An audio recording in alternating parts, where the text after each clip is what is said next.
Bonjour Médéric Gasquet-Cyrus. Bonjour. Bonjour et merci d'être avec nous au moment où vous allez donner une conférence ce soir à l'Alcazar. Les 4 tiers de la langue de Marcel Pagnol, provençal, marseillais, français et accent évidemment. Alors 4 tiers, évidemment, pour ceux qui connaissent l'œuvre de Marcel Pagnol, c'est tout à fait normal. J'ai envie de vous demander quel est l'apport de Marcel Pagnol justement dans la langue française, avant de parler peut-être du provençal directement. Ouais, c'est considérable parce que si on considère, et c'est mon cas, que le marseillais c'est du français, il a apporté beaucoup de choses.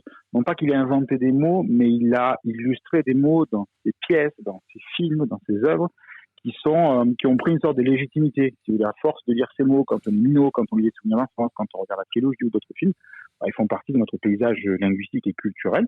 Et donc, quand on les emploie, il y a une sorte de noblesse quelque part, une légitimité. On se dit, tiens, c'est chez Pagnol. Donc, allez, j'y vais. Donc, rien que ça, c'est considérable. Et puis, on a employé pas mal. Un exemple. Oh là là, il y a tellement de choses. Il y a les peu chers, il y a les fadas, il y a les jobastres, il y a tous ces mots au niveau du vocabulaire. Il y a tout le vocabulaire de la faune et de la flore. Parce que quand le petit Marcel nous raconte son enfance dans les collines, il nous parle de choses que moi, citadin marseillais, je sais même pas nommer. Je sais pas nommer les différences entre les plantes, etc. Alors lui, il nous parle, bien sûr, le pèbre d'ail, je sais, bien sûr, mais quand il nous parle des aludes, ces petites fourmis ailées, quand il nous parle des limbers, les lézards, voilà, il ravive pour les anciens des mots d'autrefois, et puis pour les plus jeunes, il nous montre comment on pouvait nommer en fait cet environnement des collines, quoi. Alors c'est une langue qui sent quelque chose, j'ai envie de vous dire, qui sent effectivement peut-être la garrigue, qui est très imagée en même temps. Ouais, parce que Pagnol, il a le sens de la tirade, aujourd'hui on dirait de la punchline, donc de la tirade et de l'image aussi. Donc effectivement, quand on lit du Pagnol, on sent, alors soit on sent le poisson frais, j'espère, de Norine, soit on sent effectivement ces odeurs d'argelas ou d'argeras, de chêne kermès, de sarriette, de thym de romarin, de pèbre d'ail et tout ça. Donc effectivement, ça, c'est une écriture qui est très sensorielle, effectivement. Alors ça, c'est l'apport pour la langue, mais il y a également l'accent et puis les pagnolades, quoi. Je veux dire, c'est rentré dans le langage courant aujourd'hui. Donc l'accent d'abord en premier, peut-être. L'accent, c'est quelque chose de considérable parce que lorsque Pagnol se met au cinéma, en gros, c'est au début du parlant, qu'est-ce qu'il fait? Il prend des acteurs marseillais provençaux et ils incarnent au sens propre du terme le verbe marseillais. C'est-à-dire que les Français ont eu sur leurs écrans des Marseillais, ils entendaient l'accent marseillais. Parce qu'avant, on ne pouvait pas entendre, à part venir à Marseille, à part reconnaître des Marseillais. Et là, il y a eu une sorte de caisse de résonance énorme qui était déjà là avec les opérettes marseillaises, et puis les films de Pagnol, les pièces qui ont été créées à Paris, puisque Marius et Fanny ont été créés au Théâtre de Paris. Et donc, ça a été pendant des années, des décennies même, la présence d'acteurs, de chanteurs, de chansonniers marseillais qui ont fait résonner cet accent. Alors, pour le meilleur et pour le pire, parce qu'évidemment, parfois, il y a le côté rigolo, trop rigolo, et c'est un peu nous, ça. On aime bien, on est cool, tranquille, on s'inquiète, on s'arrange, chez Marseille Pépé, ça c'est le côté cool, mais le revers de la médaille, c'est qu'on ne nous prend pas au sérieux.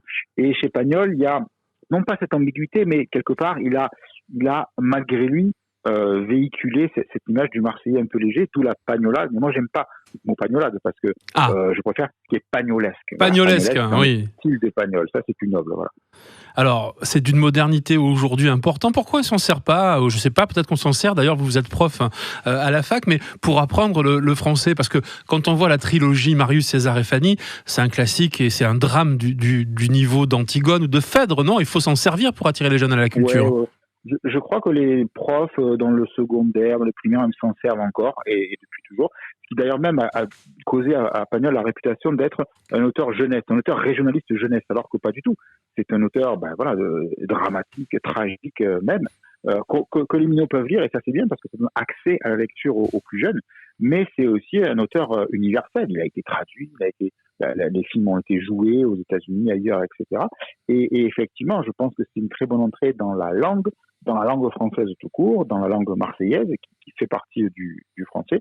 Et oui, il faut enseigner Pagnol, il faut continuer de faire parler Pagnol. Et qui est moderne sur les thèmes aussi, parce que si vous voyez Manon des Sources, Jean de Florette, etc., c'est la pénurie d'eau. La pénurie d'eau et les gens qui jalousent gardent leur secret pour vivre de l'eau, pour exploiter l'eau. C'est exactement ce vers quoi on va. Avec une résonance effectivement importante. Médéric Gasquet-Cyrus, vous sortez un livre sur le parler marseillais, je crois, bientôt. Ouais, ça se dit comme ça à Marseille, ça sort le 2 mai, ça fait partie d'une collection aux éditions Le Robert dont je suis le directeur, donc ça se passe comme ça, ça se dit comme ça en Bretagne, dans le Nord Picardie, mais ce qui va nous intéresser, nous, c'est plutôt Marseille, avec des mots, des expressions, des encarts culturels, et ça va être le livre idéal à mettre dans votre slip si vous allez vous baigner. Mais si c'est un peu frais, pas encore, attendez un peu. Avec les fameux 4 tiers, on a de quoi se faire un bon cocktail en tout cas. Merci beaucoup Médéric Gasquet-Sirius d'avoir été à notre compagnie sur Maritima. Et conférence donc ce soir, les 4 tiers de la langue de Marcel Pagnol, provençal, marseillais, français et accent. Rendez-vous 17h30.